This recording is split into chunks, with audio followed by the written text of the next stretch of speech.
Well, good morning, everybody. Welcome to the channel today. It's Valentine's Day, of course. And we used to do a lot of the Lupercalia videos every single year, as long as we've been on here. And we're not going to bore you with the details of that anymore. I think people are awake to it. I think there's a large segment of Americans who don't care what the pagan roots are of some of these holidays. They're just really not interested in it because they believe that their form of celebration has nothing to do with those pagan roots. And so I just kind of got tired of talking about it. And for those of you that are awake, you do know that it is Lupercalia, the ancient wolf festival of human sacrifice and fertility rituals, and the pink being the blood mixed with milk. We already know all that. But unfortunately, it seems as though the separation of the sheep and the goats has already kind of come and went. So we'll move on for that. If you're interested in Lupercalia and the Wolf Festival, definitely check out some of the older videos if you don't know what I'm talking about. But I wanted to come on to the channel today and just give you an update on where the world's at right now. Of course, Mr. T was acquitted, which we knew was going to happen because they didn't have any evidence. Now, the Dems came back with this montage that was pretty interesting and entertaining, showing the hypocrisy of the left in trying to impeach Mr. T. And, we had brought up some of those same issues, some of those same hypocritical things that they've done as they watched the cities across America burn, and they did not condemn that violence over the last year. But now all of a sudden they wanted to condemn the violence at the White House, which was at the Capitol, I guess I should say, which was nothing close to what we saw happening for an entire year.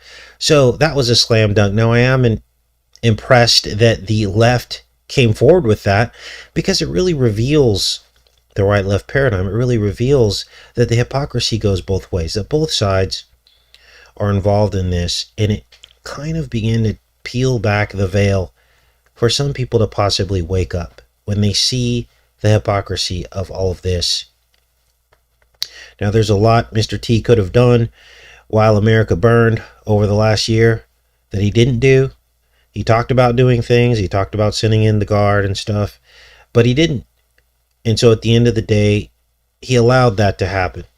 I mean, in terms of national security, you would definitely want to get control of and go after and make it very public that you're going after people who are destroying property. That just makes sense. So here we are again. And at the end of the day, what we realize is that these politicians all lie. They're all hypocrites. And all they care about at the end of the day is playing gotcha with the other side, which puts you and I and our priorities in last place. We don't need these people ruling over us. We don't need these people telling us what to do and making rules and making mandates and all these things, because they have no idea what they're talking about. And really all they care about is getting the other side, getting back at the other side. Now, the interesting thing, make sure we're connected, appears as though we are. Good morning, everybody, is that I take it a step further. I believe these people are intentionally putting on this theatrical show of division, which trickles down into our reality and causes all of us to fight with each other and stay separated. And I always give this example of the divorce attorneys, chumming it up. Many of them are best friends, but yet they tear marriages to shreds. People hate each other for their entire life. And the children suffer because the households are divided and each parent talks badly about the other one. And then in the back, these attorneys are all buddies. They go golf together, lunch together, have drinks together, because they're making money off of our fear. Do you see how this works? They're gaining control over our personal lives. I don't know if any of you have been through a divorce before, but basically a man in a black robe steps into your life, and two men in suits, men or women, and they then dictate the parameters of the next 18 years of your life. if you have children. And for some people, if you're married longer than 10 years, you have to pay alimony for life until that other person remarries. Now, how can one person have that much control over somebody's personal life? Well, that's the right-left paradigm. They want you in that system because guess what? You're paying the court. You're paying the judge. You're paying the attorneys. All of that is a mechanism of control, and it's the destruction of the family. I've always said that maybe when you get married, it should be under the pretense that even if you divorce, you will be forced to live in the same household and continue to raise your children at least till they're 18 and co-parent. Maybe if they force people to do that, then there would be less families splitting up. There would be less people getting married on a whim and really thinking about entering into that. I always think about those things. So I don't know how we got on the topic of that, but here this is the manufactured division. And of course, this exoneration, which we knew was going to happen. Look at this. 5-7 senators. There's your 5-7 coding, 5G whiz. Interesting, right? And this would be 1984 backwards, which is the era that we're entering into. And what has suffered as a result of this decision? Well, free speech, of course. We have less free speech today than we did the day before and the year before and the year before that. The noose is tightening around our necks, and they're rooting out channels. They're labeling channels with false, fake news. You know, you would think the fact checkers would be all over some of the labels and disclaimers that have been put under our videos, and they would call that out as that is fake information because we have nothing to do with those groups. But of course, the fact checkers don't come to our aid. And so here we are with this acquittal. And this is emboldened, Mr. T, this is by design. Our historic, patriotic, and beautiful movement has only just begun. So, as I said, this will begin to bridge the gap, whitewash what happened, and the people that suffered are, of course, all of us, and our ability to speak freely, because we've been labeled with all of these labels. Now, I had heard something. Someone said that he got together with somebody and tried to, I don't know if that news is correct. Maybe we should take a look.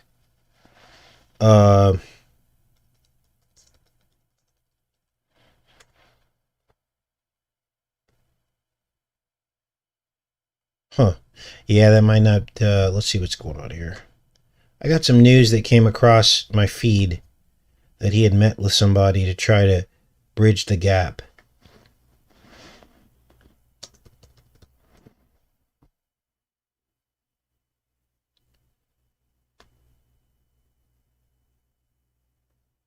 Probably not. That must have been not accurate information. Get a lot of information. I have to wade through a lot of this stuff to figure out what we're going to talk about, you guys. So, Mr. T puts this letter up, and of course, this is going to embolden his supporters. And of course, the crowd that's out there that supports him still is saying that he's going to come back to power on March 4th. Now, that won't happen, of course, but they will just say that it's basically disinformation that they have planned to put out to keep people on their heels and keep people guessing. I don't know how anyone in the world can continue to follow that movement. And here's the thing. Honestly, with all of the news out there about who they are blaming for the Crapit Hole event, don't you think that the way that they magnify the event and make it sound like it was so serious, such a dark hour in American history, and how they have made all these arrests, don't you think that they would have wiped clean YouTube channels who talk about that letter that shall not be named? Don't you think that would have already happened a long time ago? You guys, there are channels that are posting daily continuing the disinfo and lies. Why wouldn't YouTube have already dealt with those channels? They're allowing those channels, just like they allowed them to become huge channels. They allowed them to rise to power and gain hundreds of thousands of followers. You guys, we've been on YouTube since 2012, and here we are at 90-something thousand subscribers, putting up great content every single day, destroying the matrix, and yet you get these channels with the letter that shall not be named that have risen to 400,000 or 500,000. There's a reason for that. They were allowed to do that. And this is the kind of strategy that these alphabet gangs use to co-opt movements, to honey trap any individuals who they believe have a certain mindset that threatens their authority. This is what they do. Let me go back in here and make sure you guys are okay.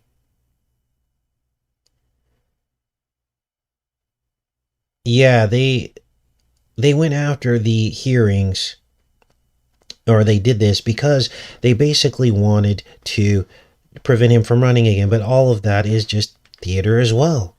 Smoke and mirrors. So you have to ask yourself, what is this really all about? It's distraction. It's to continue the division. He still has a lot of supporters, and so they want that to continue so that they can have someone to oppose. It's the chessboard. Plain and simple. Shout outs to everybody. I saw Allie. I saw Marcy, Tammy, a muzzled unicorn. Thanks for coming out, you guys.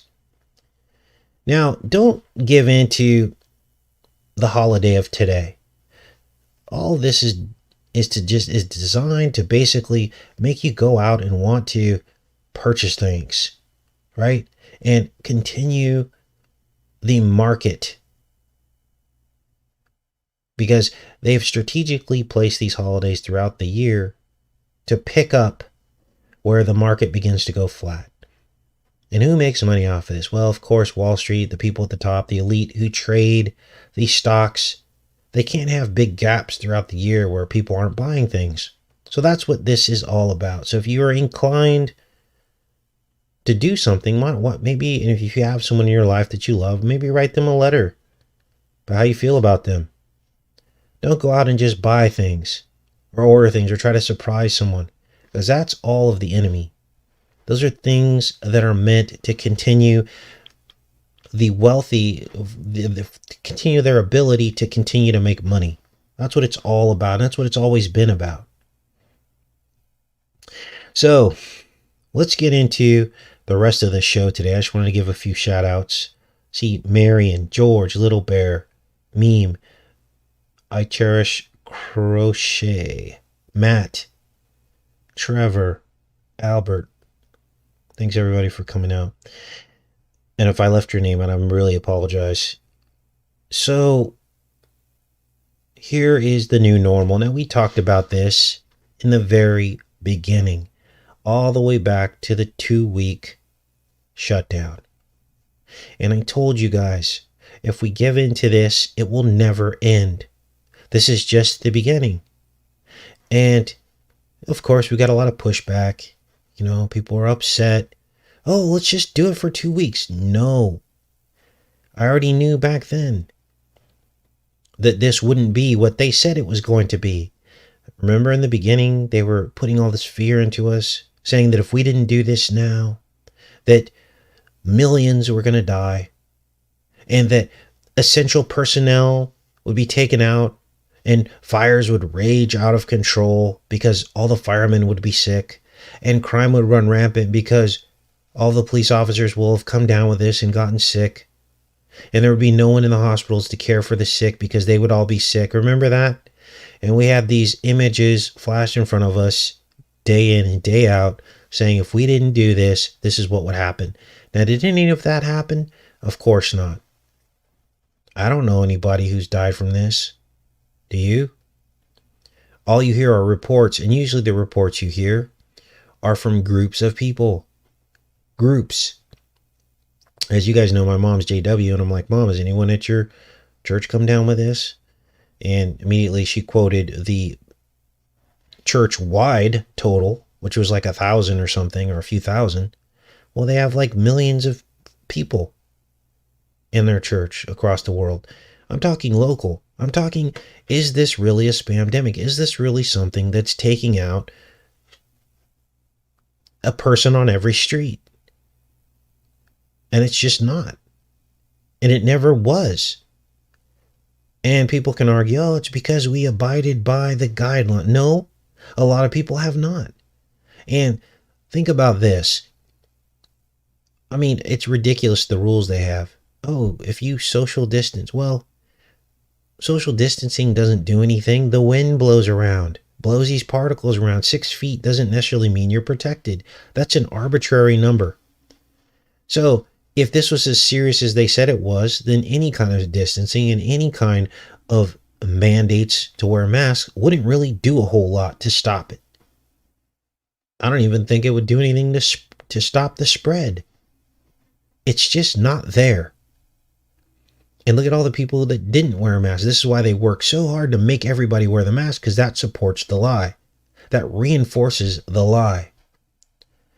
Because if a bunch of people didn't wear masks, then it would not prop up their lie anymore.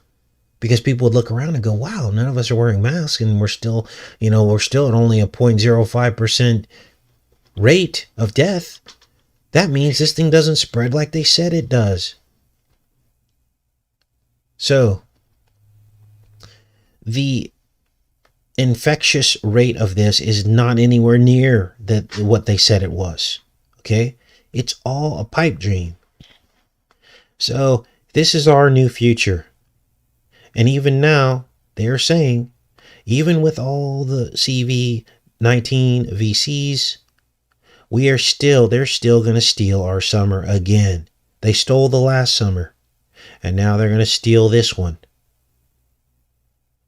People that are getting the VCs are still being told to wear masks, and now 2 masks. Let's read through this article real quick. The goal remains herd immunity, and that means more than 242 million VC'd. This is the way life used to be. The light at the end of this dark CV19 tunnel is quickly getting brighter. No, I don't think so. But you still won't have a normal summer. Even as efforts to distribute and administer the VC accelerate, the U.S. is unlikely to achieve herd immunity until mid-September.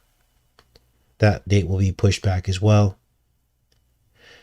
That's even with the 1-dose J&J VC that could be authorized for use by the end of February. Oh, so they got another one on the horizon. That's new. And this is the best case scenario. It assumes we have adequate supply of VC. So you can see the trend here, that as time goes on, the pressure will increase for those of us that have not taken the VC to take it, to reach that herd immunity. And all the people that agreed to take it are going to be on our tails, going, you guys are the ones holding us back. You are the ones that stole our summer. You see how this works? They're not coming out and saying that, but they really are saying that. So I hope to be and I will be one of the ones that are not taking this. And I'm sure most of the people on this channel that come here will be in that group as well. What saddens me is that all the people that are taking it. Now, some people, the way they look at this is, look, let them take it. Well, is that really the attitude we're supposed to have, you guys? What about the people and the suffering that's going to happen when they do take it? If we are Christians and we believe in God, we believe in Christ, then we won't allow that to happen. That will not make our hearts feel good, because God does not want anyone to perish or suffer. So be careful with that mentality, because that's going to come along with spiritual consequences. What we should all be saying is that we want to do everything we can to help inform people of what's really happening here. Now, I don't know what specific things are going to happen to people other than the laundry list of adverse events that have come to pass. And also we know that that there are possible long-term adverse events that they don't even know about yet. And my guess is these will be specific to the nervous system as well as autoimmunity, which is exactly what this stuff is all about. Here's another article that talks about the future of our life, that this could become a seasonal illness like the flu. What this means is every single year there will be pushes to have your VC and your booster. There'll be rolling stay-at-home orders, almost like a rolling blackout, rolling business closures, school closures, and this will turn our lives upside down at the end of the day. I'll check in with you guys. Let this catch up. And I saw the word control pass through, and that's exactly what this is. Think about the perfect scenario to control people's lives. We already had it with the teeterists and all of that going back to 2001. They were able to implement control in our lives. We had a new normal, a new way to even to travel. Our lives were completely changed forever because of that event. And the fear of teeterists. And here we are again, 19 years later, with a new threat. And now they've taken even more sweeping measures of control over our lives, over our personal lives. They've turned us against one another as well. You've got the people living in fear, thinking this is so virulent and so real and could impact their lives, walking around covering themselves up in fear, just daily fear. What do you think that does to your stress levels in your body? What do you think that does to your health? To be living in constant fear, thinking there's some magic bug that's out to kill you. It probably wreaks havoc on your system. And that is probably what would make you sick far more than the fear of the bug or the bug itself. So you have to ask yourself, what's this really about? You see, the enemy has the most control when he has the most people in fear. This is why you shouldn't be afraid when you come to this channel. Everything we talk about is to expose the enemy and expose the true fear that they're putting out every single day. Having people walking around not even wanting to go to their own loved ones' funerals. Not able to meet the newborns that are coming into the family till they're a year old. What do you think that's doing to these newborns? They're growing up in an entirely new era of fear. And that saddens me.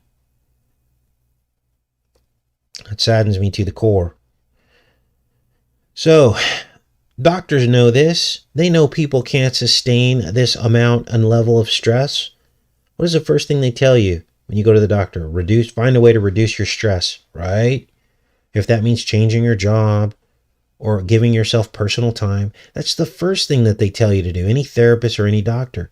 But yet, they're all okay with the daily fear and the barrage of news media and the every day it's a new case. Remember, this reminds me of the body count that we watched during these overseas conflicts. Every day they would talk about how many soldiers died that day. And they were just beating the drum. Fear, fear, fear. Tomorrow it could be your cousin or your brother or your husband that ends up on this count. And that was the fear. It's the same playbook all over again. For any of those of you that watch local news, every single day you wake up, another person falls, another hero, and they'll tell the story. This is the same thing we went through in 2001. Same exact thing. I remember it specifically because back then I was asleep, and it would anger me that these people, that I believe that these brave men and women were falling out one by one or getting their legs blown off. And it still saddens me, but now I know the lie. But back then I wanted to sign up. I wanted to do something more drastic. Like maybe he should be able to just drop the bomb and just wipe them all out. Like this is the way people think after a while. And all of that sentiment is going to be turned around on people that don't take the VC. We will become the enemy. It's starting now, and it's going to increase with time. It'll be a matter of time before they start dovetailing the letter that shall not be named with the people that won't take the VC. They're going to pretty much couple those two together in the mainstream media. And then anyone who doesn't take the VC will be lumped into that group. That's going to be next. Mark my words. So what can we do? Best thing we can do is boldly separate ourselves from the letter that shall not be named, because it is a trap. It is a honey trap. I was watching, I went on High Impact Flicks, Brian, and there was a huge letter that shall not be named channel that critiqued one of Brian's videos. And the guy admitted that they put out disinformation. He admitted it. He said it was part of their strategy. So how are you possibly still following that thing if they're admitting that they put out disinformation? They call it counterintelligence. They're telling you in plain sight what they're up to. So this is where the world sits. This is our new reality, you guys. Let's read a little bit of this article here. CV19 could become a seasonal illness like the flu.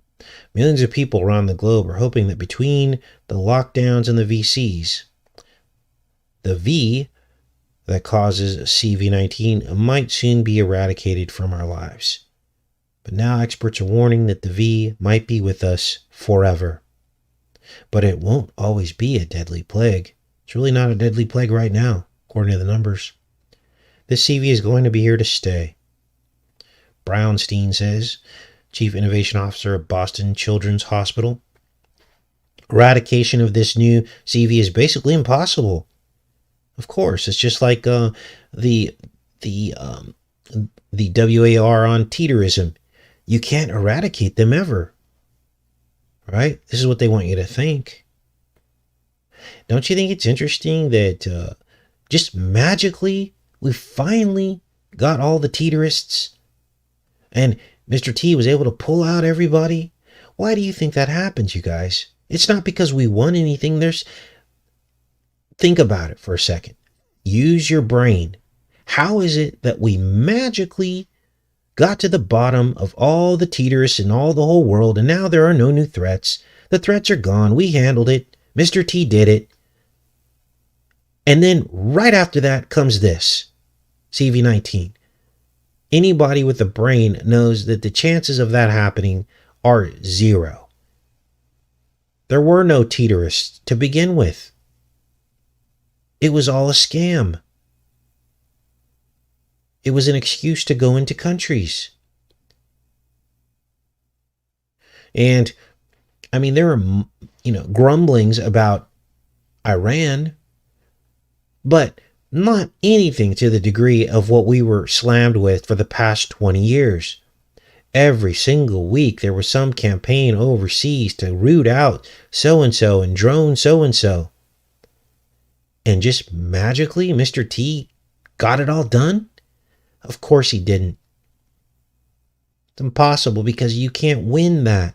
It's impossible to win. You mean to tell me there are no more people that want to hurt America? They're just magically, every single last one of them is wiped away clean. They've all been beaten. They were never a threat to begin with. That's the point I'm trying to make. It was all straw man. Created a good excuse to put you in fear, to make you think it's a real threat so that we would go over there and spend a bunch of money. Now, I try to listen to at least a couple channels on YouTube. I don't agree with everything they talk about. But one channel, I'm not going to name him, but he brought up a really good point. That if you were an individual or a family that spent half to 2/3 of your income on defense, home security system, self-defense mechanisms, had 50 cameras on your house, and 3/4 of your income came from was spent on defense, you would think that that family was crazy. Kind of reminds me of the Purge films, right? Where that he was ready. The very first Purge film, his house was this guy was a security salesman, and he sold security systems to the entire neighborhood. But his security system was the best. His house was basically a self-contained bunker almost. That was Ethan Hawke that played in that first one. And I can imagine he probably spent maybe 1/3 of his income on that bunker house. But imagine that if you spent 2/3 of your income on defense, I would imagine that the FBI and the CIA and all the alphabet gangs will be very interested in monitoring you, right? And looking at your sanity. And why are you in so much fear? Well, you guys, America spends half to 2/3 of our budget on defense. What does that tell you about our country? So, here we go. This is the new normal. And as I've told you guys before, we had our window of opportunity to put a stop to this. I knew this is where they were taking us, but we didn't convince enough people that this is where they were taking us. Instead, we got labeled with the crazy button. And unfortunately, enough people believe the mainstream when they put labels on us. And now here we are. So we're not ever going to eliminate this, and this will be with us forever. Look at this sad picture. I mean, are you kidding me? Are you kidding me? This just breaks my heart. That there's an entire generation of children that will be separated from everyone that they love. Now, there's some corruption going on. Many of you have heard this story already. Cuomo was hiding the death toll in the nursing homes. Remember, he sent all the sick people into the nursing homes, basically contaminating the nursing homes, which caused huge amounts of people in the nursing homes to die. And he tried to hide those numbers. Twice as high as 6,400. Now, Cuomo is supposed to be the poster child for containment. Remember the very first containment zone in New Rochelle? We drove through it because I was there. And I said, you guys, this is the beginning of the end. This containment zone is going to be the first of many. This will be the poster child and the track for our future. We will never go back to normal if we go down this road and allow this to happen and believe this lie. This will become our new reality. Remember, I said those words, and I told you to mark my words, and look at where we are now. Well, Cuomo was at the forefront of this, and he worked with Mr. T. He said it himself, I'm working with Cuomo. And the day after Friday the 13th, or the day before Friday the 13th of March, when Mr. T declared the national emergency, is when this New Rochelle containment zone went into effect. This was their practice run. And the National Guard came in, and we accepted that. And from that point forward, Cuomo became the poster child for containment. There were severe lockdowns. People were stuck in their high-rise buildings for weeks on end. They shut down all the bars, all the businesses in New York. And look at what we have here. All of those measures ended in the rate of infection and death far surpassing almost every other state. So he lied. People died. And guess what? He ain't going to jail. He's not going to lose his freedoms. He'll wiggle out of it like he's wiggled out of everything else. The last thing you want to do when there's any kind of illness running around, whether even the flu, something as simple as the flu, is the last thing you want to do is stack people into houses and not let them walk around outside with fresh air. You can't contain something like this. It has to run its course and finish, no matter how deadly it is. So, this is the story. Mr. C. So we got Mr. T and Mr. C. And that's where we're at with that. Now, we got a show scheduled for tomorrow. We're going to be doing The Watchmen, HBO TV series. We're going to show you how they manufacture division and hate from the top down. Most people of most colors love each other. You know, I tell people I'm eventually going to move out to Arkansas. They look at me like I'm crazy. They're like, you know how racist it is out there? No, it's not. Been there several times now. Those are the nicest people on the planet. Nicer than when I grew up in California, nicer than any other place I've been to, including France. Very nice people, God-fearing people. They love the Lord. They respect you through the person you are, not the color of your skin. If you act like an idiot, you'll be treated like an idiot. But if you respect them and respect their property, they're going to treat you with love. It's not about color. It's about how you behave. And so I was shocked when I opened up Watchmen, the first episode, and it was all about Black Wall Street. On the 20th day of October 2019, the episode aired. And then on the 20th day of June the following year is when Mr. T gave his campaign speech in the very same location, just yards away from the unmarked graves. Now, why would he do something like that? It was intentional. It was to stir up sentiment. It's not that he's a real racist. It's to stir up sentiment. It's to trigger and push along the division. There were 100 things that Mr. T could have done to stop the division. We'll get into some of those solutions at a certain point. Sometimes you have to look at what's not being done versus what is being done to really get down to the bottom of the truth about how these politicians operate. Can you imagine if Mr. T had gotten up there and given a speech? A Republican sitting president, and the speech went something like this. Look, I understand the pain that you've been through. All people of color. I'm here to be different. I'm here to make a change. I want to acknowledge the past, but move forward from that past and not keep wallowing in it. I want to provide any opportunity I can to sit down and talk with people. Can you imagine how far that would have went? The shock on the left's face, hearing those words coming out of his mouth, that would have immediately halted them in their tracks. They don't want that, though. They don't want people to come together. They thrive off of the guessing game, keeping you guessing. Do you understand now what's happening here? Do you understand now how easily that one speech, how far that could have went? What could the left say if he said something like that? What would they be able to say? Oh, he doesn't mean it. No, they couldn't say that because he said it. They would just be sitting there stunned. They would have no ammunition. They would have nothing to report on. The division would be over in one speech. Why wasn't that speech ever made?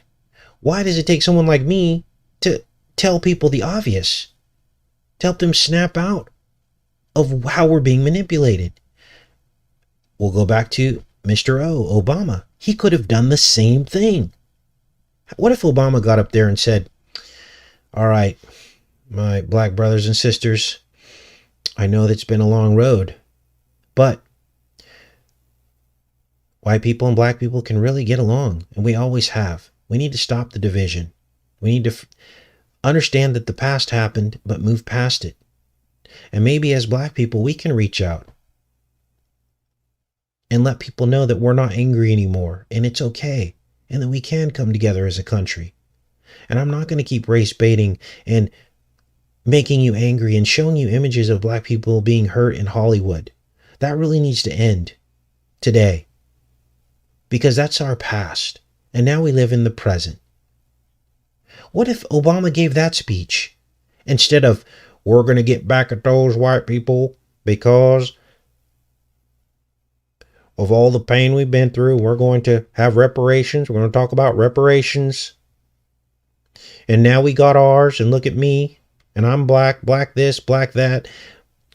As a black person, we shouldn't be constantly pulling our black card out and in any type of way to lift ourselves up. Because that's the same thing as a white person doing it. If a white person walks around and says, I'm proud and white, why do we call that person a bigot, but then we don't call a person who's black, who says I'm black and proud, a bigot? You guys, this should be common sense, but it's not.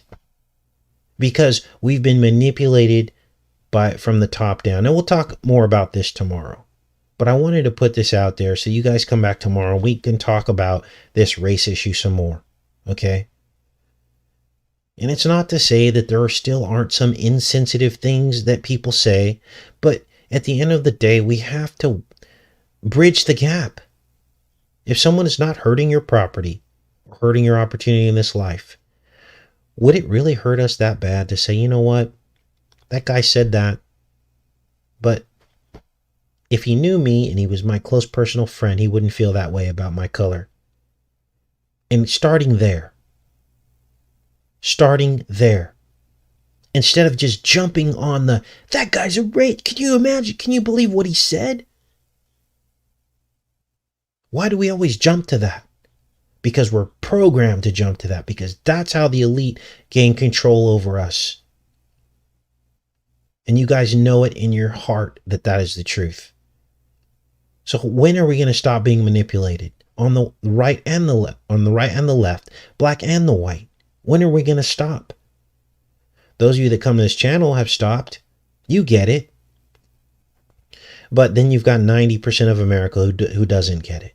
And they fall right into the roles. They fall right into their roles. So that's it. Let's go into the chat for a little bit, and then we'll pop off of here. Yes, how do we know how much of the past is real and how much is hidden? How do we know how much of the past is exaggerated, Lisa? That's a great point. And I'm not trying to take anything away from the history that we're told, but we know how history works. They exaggerate what they want to, and they hide what they don't. And the means to the end is division. All right. Thanks, Darlene. The new job is to divide. They got to keep the division going.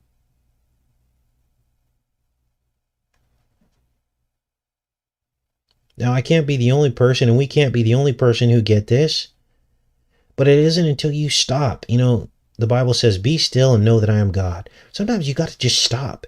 Turn off the TV and stop being manipulated and let God talk to you about how things are.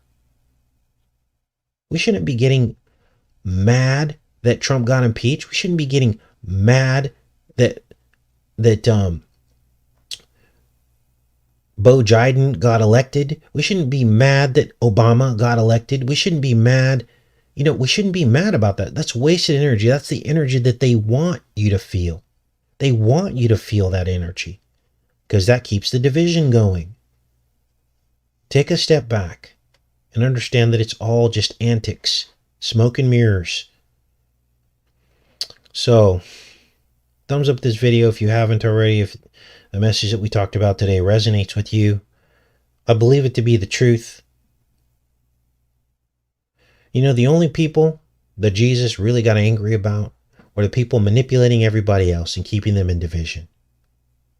They weren't a particular political party. They were the people in power.